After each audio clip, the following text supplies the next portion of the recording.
तो दो मिसरे हैं, सो आपके सामने मैं पेश कर रहा हूं, गौर फरमाइएगा।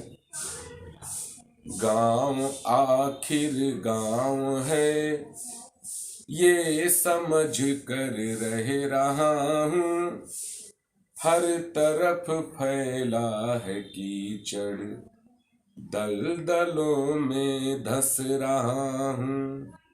गांव आखिर गांव है, ये समझ कर रहा हूं, हर तरफ फैला है कीचड़, दलदलों में धंस रहा हूं।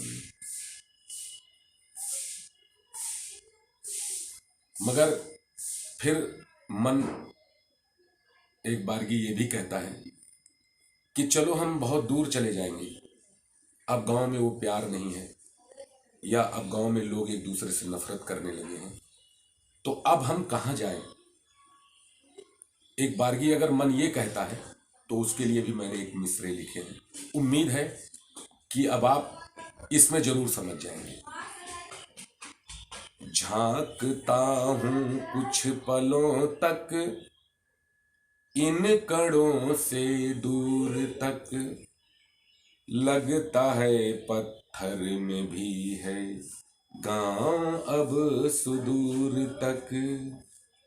सोचता हूं जा बसूं, ठहरूं मैं तुमसे दूर तक, यानी गांव से कहीं पत्थरों, पहाड़ों, पर्वतों में चला जाऊं, वहां भी तो एक गांव बस रहा होगा, तो इच्छा होती है कि वहां जाकर के बस जाऊं।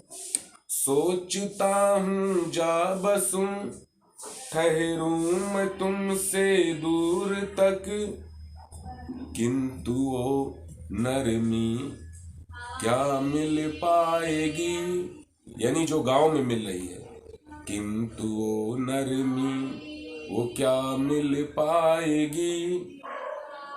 बस डरता हूं वहां सब गैर होंगे, क्योंकि उन पर्वतों की भट्टियों में लोग भी तो जल रहे होंगे।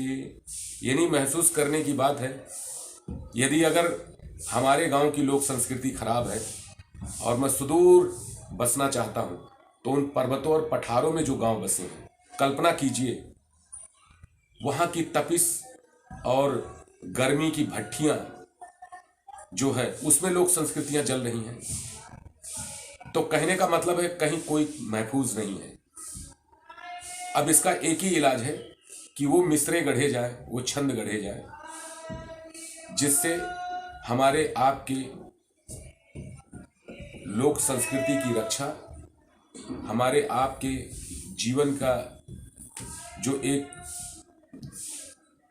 सफर है प्रेम का, मोहब्बत का, वो तय हो सके, और कैसे इन रिश्तों को, कैसे इन लोक संस्कृति के रिश्तों को आगे बढ़ाया जाए, इसके लिए मिसरे लिखने की जरूरत है।